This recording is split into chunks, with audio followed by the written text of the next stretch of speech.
Hello, আসসালামু আলাইকুম সবাইকে। আশা করি সবাই ভালো আছি। চলে এসেছি আমাদের কাছে ভেক্টরের নতুন একটা অঙ্ক নিয়ে। আচ্ছা, আমি নিজের পরিচয়টা একটু দিয়ে আনি।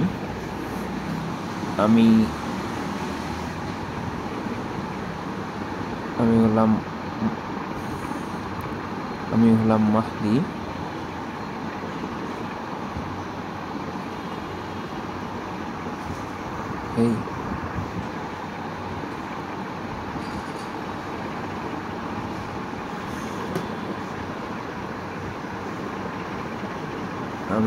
মাহদি।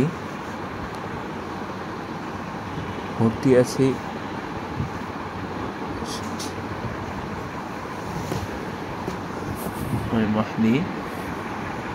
বর্তমানে ভর্তি আছি MIST-তে।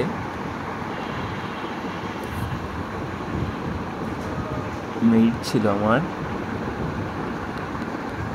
1062। তো সামনে অনেকে HSC পরীক্ষা বা HSC নতুন ব্যাচ আছে, তাদের জন্য আমি একটা অঙ্ক নিয়ে এসেছি।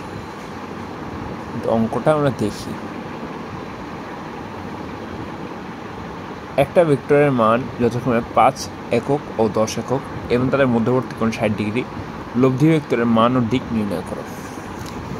তো আমরা একটা নতুন পেজ নিয়ে লিখি। এ ভেক্টরের মান 5, বি ভেক্টর 8।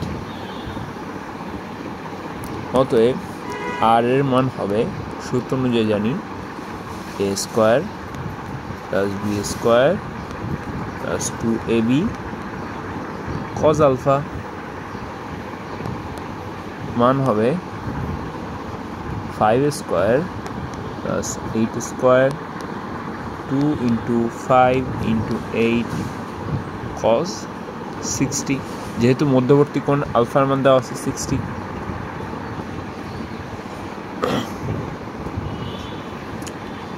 তাহলে আমার অ্যান্সার হবে, যদি একটু ক্যালকুলেট করি, 5 square plus 3 square plus 2 × 5 × 3 cos 60 7। এটা লব্ধি ভেক্টরের মান। দিক হবে কোণ। tan θ = q sin alpha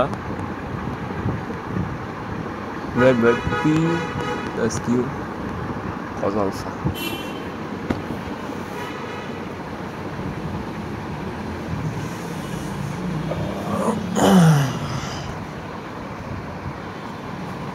তো এটা হবে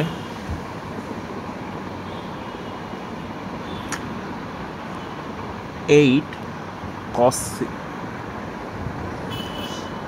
সরি একটু ভুল করেছি, একটু।